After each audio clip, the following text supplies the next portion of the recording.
YouTube. What's the deal, man? It's your boy GoHammTV, and I'm back with another reaction. I got London's most notorious female gangster on her life of crime. So we about to hop straight into this, man. I'm pretty sure she about to be saying some, not even probably saying some buck shit, but I'm just can only imagine if she's the most notorious female gangster from London.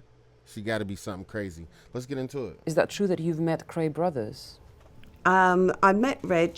I used to speak to him every week for half an hour, and he used to send me flowers.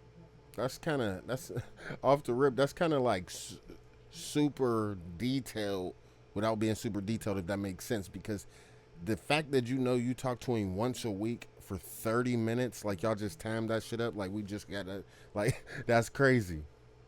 Flowers and little gifts, and he actually proposed to me twice.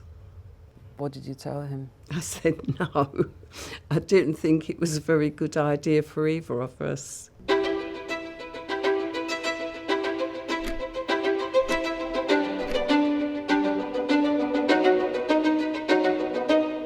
I grew up in the East End of London. I had a very happy childhood. We were not very rich, as was most of the people in the East End. But then that was the norm for where we grew up in those days. Would you say there was a lot of crime going on? There was. Obviously, when I was young, I didn't really take any notice, but I know my parents used to say about, oh, they're always selling knocked off stuff. And it wasn't until I met my then-to-be first husband that I actually ever got involved in crime. It's always your partner. It's always one bad apple that had a whole that fucked up everybody. It was the first husband. How many times you been married? Anyway. Can you tell me, how did you meet your first husband? Mickey was an armed robber, and he, I suppose, like a lot of the youngsters in the East End, they wanted better, and him and 3 of his friends did an armed robbery on a security van, and they all got caught and they all went to prison for 8 years. This was prior to me meeting him. I met him when he come home, and I saw my cousin in the market with her husband, and they said to me, oh, what are you doing Saturday? And I said, oh, I'm not doing anything. So they said, well, come to this party. We're doing a party for this guy, Mickey, that's just come out of prison. And I didn't want to go. For some reason, I think because of all the old films and whatever in those days, all the crooks were the ugly ones, and all the so-called goodies, I suppose, the heroes, were all the good-looking ones. And I just imagined that this guy was going to be really ugly, and do I really want to go? And my cousin went, oh, please, it's only just one night, you haven't got to see him again. But he's the only one that's on his own, where he's been in prison so long. And when we met each other, we were both pleasantly surprised, and that was it. He was very charismatic, and when my family all met him, he won them over. And to me, he was this most gorgeous, handsome person, and I was just totally besotted by him. So what kind of crimes would he commit? Him and his friends, they used to rob banks, security vans, post offices. She fell in love with a real criminal. Chill out. He would sit and plot his jobs with his friends. And he'd say to me, I'm going to work on Friday, which meant he would be doing an armed robbery. And for some reason, they all used to come to my house to sit and plot, and I used to make them sandwiches. She had the trap spot. Hey, yo, she was. And cups of tea while they were discussing what they were going to do. He didn't hide anything from me. And my parents were hoping that he was going to get a job and go to work, but that wasn't on his agenda. And he said, no, I want the good things in life, and people like me, the only way we can get it is by being robbers. So what ended up happening to Mickey? It was a Saturday morning, and it was very near to Christmas. And he said, I'm not going to put any bullets in my gun. He got his cartridges, he emptied everything out. He just put wadding in, and he just sealed the cartridges. And he said, if I have to fire my gun, all I'm going to shoot out is a load of fluff. So I couldn't hurt anybody, but the noise, there'll still be the effect of the noise. And he never came back that day. And I was out looking for him. And 6 o'clock the next morning, Terry, Mickey's brother, phoned. And he said to me, Mickey's been arrested. You've got to get here straight away. And as we walked in, Terry opened the door. And as I looked, my mum and all Mickey's family were standing in the lounge. And I said, oh, Mum, what are you doing here? And with that, Terry held my shoulders and he said, Mickey's dead. And I was handed a brand. I thought she said he got arrested. That's what they. And they said, drink this, Linda. And I drank it, and I said, what happened? And Terry said, well, you know he did a robbery yesterday. Apparently he got shot dead. That's all I know. And we've got to go to the mortuary to identify him. And they lifted the cover back. And while I was doing that, this policeman went, we're really sorry it happened. I'm afraid your husband left us no choice. He said, it's me or you.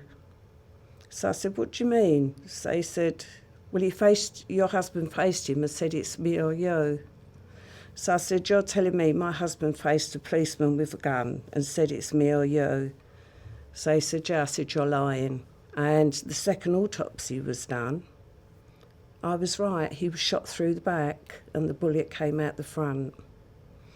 And from then on, the police and I locked horns.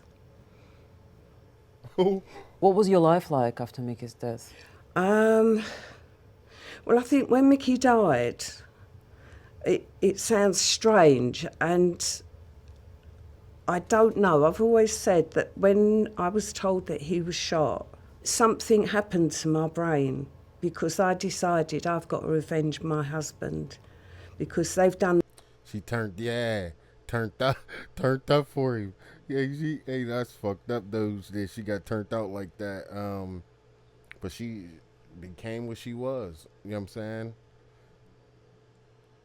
This to him, so I decided I would become a bank robber and I would take over from what he did, and I became the boss of the gang. What kind of crimes were you involved in? Armed robberies, banks, post offices, exactly the same as him. Everyone wants to be a great shooter, but most players struggle with their confidence. Most players haven't been inspired. And we were very successful. How did it feel like to be a female gangster? Did male gangsters treat you differently? I think they did. They all respected me. And I actually gradually did become the boss, and everything was put by me. Should we do this? Shall we do that? I met loads and loads of women that were in prison and done lots of different crimes. But I never ever met another girl that did armed robberies. It used to be funny because when we used to share everything out, we'd share it out equally, whether there was 3 of us, 4 of us, whatever. And they all used to go, oh no, Linda, you're a girl, we have to give you extra. And they all used to give me extra off of theirs. And I used to go, but why are you doing that? We've all done the same thing. And they went, oh no, because we feel you should get the extra. And it was it was weird that they all did that to me. See, that's how you know when you the boss of bosses. And another reason why I wouldn't have mind giving up some extra bread is because you ain't even wanting it. You wanting to split that thing and give everybody equally, including yourself. Bruh, That's some boss shit. So if you do, yeah, all right, yeah, you could get some extra hair. Yeah, at least it's when and how I want to give it to you. You see what I'm saying? Like, I fucks with that dude. That's why motherfuckers was jumping for it. Is that true that you've met Cray brothers? I met Reg. I used to speak to him every week for half an hour. And he used to send me flowers and little gifts. And he actually proposed to me twice. What did you tell him? I said no. I didn't think it was a very good idea for either of us. And he said, no, I guess not. But I think we would have got on well. Inevitably, in the end, you do get caught because the odds go against you as time goes on. And I was arrested and I got 7 years from robbery, which was, I had the biggest sentence in Holloway prison. So after your first sentence, what happened after that? I was home 18 months. I'd started a legitimate business with my sister and I turned my back on crime. And then I was with my then boyfriend. He was out on a day's home leave and I picked him up. See, she ain't leave one, but one died, and then she went and got another thug after she got out of prison. Like that, it's just what she was addicted to. That was her, her drug. We went to my home, and as we walked in my house, the door got kicked in, and a gunman ran in, and he was shot dead. And when they found out who I was, they then charged me with the murder. So how much did you get for that? I was charged with gangland murder. Because I wouldn't say I committed the crime, I ended up doing 18 years. What was the prison life like that second time? Some prisons were really hard. There's a lot of bullying. There's a lot of stealing off each other. It's like a world in miniature. I suppose in one way I was lucky because when I went to prison the first time, as were the men who went to prison, the bank robbers were looked on as the hierarchy that everyone in the prison looked up to. I suppose I actually got that same from when I went into prison the first time. And it was sort of like, oh, wow, she's the armed robber. And it did good for me, if that makes sense, that the girls all respect. Yeah, you're about to say you had respect the same way you had respect on the streets. You had it in there. You know what I'm saying? Shit be transferring and translating. People. I can't stop saying that. People. No, people. My bad. But yeah, people be catching when the shit that be going on the block, so they be definitely having like idea who people is whenever you first get up in that joint. So I can see the respect level that they gave her from in there. Me. And when I went back the second time, I met a lot of the same girls that I knew, and I mean I was lucky. I sailed through prison. And I never got bullied, I never got picked on. I always got treated with the utmost respect from all the girls. So I suppose in that way I was quite lucky. You have served with some of the most notorious female criminals. Who did you meet in prison? I met Myra Hindley. She was doing the washing in the laundry, and I walked in with mine, and she was singing, taking washing out the machine, and I just thought, how dare you sing when you did what you did? And I just walked up and went slap round her face, and she stood up and went like this and went, I could get you sent back to Holloway for that. And I went, Holloway doesn't hold any fears for me. And I sort of just put my washing down and walked out, and I thought, oh bloody hell, I don't really want to go back to Holloway. She just came up and smacked the shit out of her, though. But she never did report me. Is that true that when you were getting out, she gave you a present? Oh, she gave me a caftan and a dressing gown, not a dressing gown, a cardigan. Why do you think she gave you a present? Because I had to do the job of cutting her hair. Well, not cutting it, colouring it. And when she was in High Point, they said, "Do you know anyone in here?" And she looked at the list of names and she said, "The only person I know is Linda." So they said, "Well, she'll have to come and do your hair for you." And they come and saw me and said to me, to colour Myra's hair. And I said, "Well, I don't really want to." And it was, "Well, look, Linda, you want to go home?" So I said, "Yeah, I do want to go home." So they went, "Well, the governor said he is expecting you to do her hair." Would you say she was a nice person? She was horrible. She was awful. Really, really horrible, cold and hard and nasty. She had nothing nice at all about her. Towards the end of my sentence, and I started getting home leaves, I then met my third husband. And I got engaged in the prison, and he went to my parole hearing and said, "I want to marry her." He was an honest person. They checked him all out. And I think that is the main reason that I actually got released in the end. And I married George a year after I came out of prison, who unfortunately died 4.5 years ago. He died of cancer. She's surrounded by death.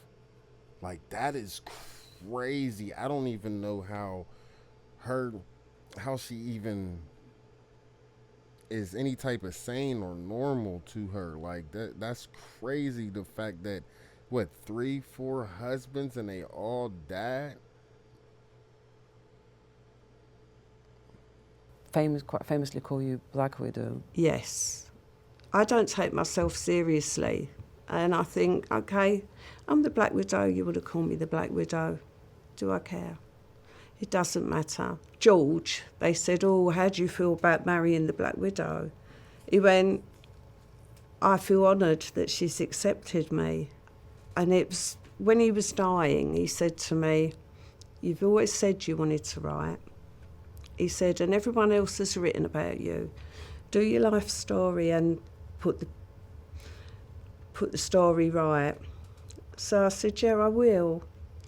And I started writing, and I wrote The Black Widow, my life story. I look back now and don't recognise that person. I really don't.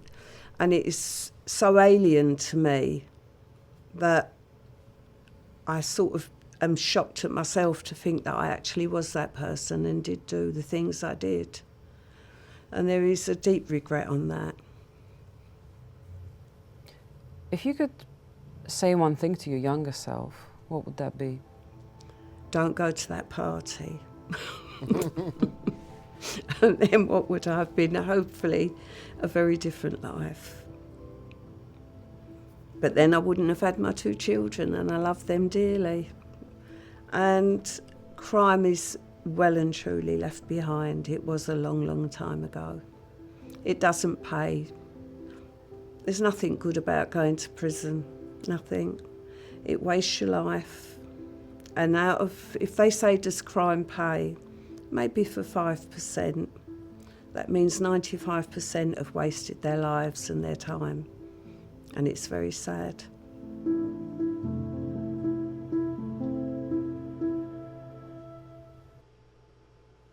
Tomorrow, I'll sit at 7. Like, I don't even know if going to the party, not going to the party would have saved her, because that's just what she was into, what she liked and who she liked. There ain't nothing that I don't think that she could have really did about that, to be honest. Because at some point you was going to meet a bad man, and you was gonna be doing whatever he was doing, you wanted to do. But then again, she ain't even start the crime stuff until after, you know what I'm saying, he got shot by the cops. So, and then she said she wanted revenge. So at the end of the day, maybe she just, you know what I'm saying, that did turn her up, or get her shot out for a little bit. Especially now, if she don't even recognize that person, she might not have been, you know, she might have been so scarred that she just like, fuck it, you know what I'm saying? I don't know. Anyway, let me know what y'all think in the comments. Was this joint official? What you want me to check out next? Send me some links. Follow me on all platforms at GoHammTV. Sub to this channel. Like the video. I know I asked y'all to do a lot, man. But just do what I asked you to do one time. One time. Anyway, we about to get up out of here, man. GoHammTV.